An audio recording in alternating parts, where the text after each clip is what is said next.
Bonjour. Dans cette vidéo, je vais présenter l'intervalle de confiance correspondant à la ligne de régression. Ce calcul permet de représenter la ligne supérieure et la ligne inférieure délimitant la ligne de régression.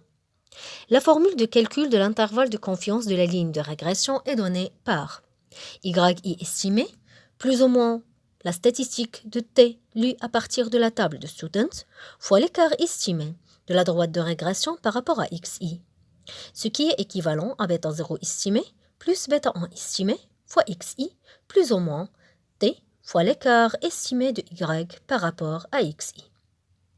Avec l'écart estimé de y par rapport à xi est égal à l'écart estimé de l'erreur fois la racine carrée de 1 sur n plus xi moins x bar au carré sur la somme des xi moins x bar au carré. Donc, bêta 0 estimé plus bêta 1 estimé fois xi plus ou moins t fois l'écart estimé de l'erreur fois la racine carrée de 1 sur n plus xi moins x bar au carré sur la somme des xi moins x bar au carré. Revenons à la table de données de la consommation en fonction du revenu. Nous avons déjà fait ces calculs.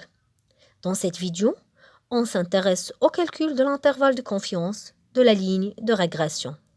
Pour ce faire, on va ajouter la colonne t fois l'écart estimé de la ligne de régression par rapport à xi. Commençons par la première ligne. On sait que yi est égal à y estimé plus ou moins t fois l'écart estimé de l'erreur fois la racine carrée de 1 sur n plus xi moins x bar au carré sur la somme des xi moins x bar au carré. Alors, y en réel est égal à y en estimé plus ou moins la statistique de Student de degré de liberté 8 fois l'écart estimé de l'erreur fois la racine carrée de 1 sur n, nombre des individus, plus x1 moins x bar au carré sur la somme des xi moins x bar au carré. Donc y en réel est égal à la valeur de y en estimé plus ou moins 2,306, qui est la valeur de Student, fois 143,09 fois la racine carrée de 1 sur 10 plus x1 moins x bar au carré sur la somme des xi moins x bar au carré.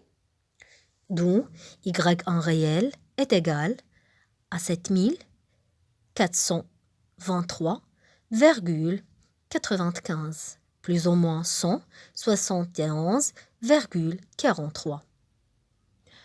On suit les mêmes étapes pour les autres lignes. Afin de tracer les lignes supérieures et inférieures, on doit ajouter deux colonnes.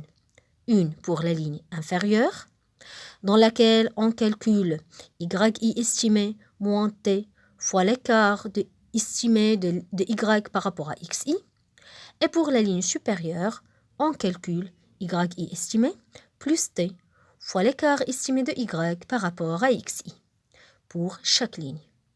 On obtient ainsi les valeurs suivantes.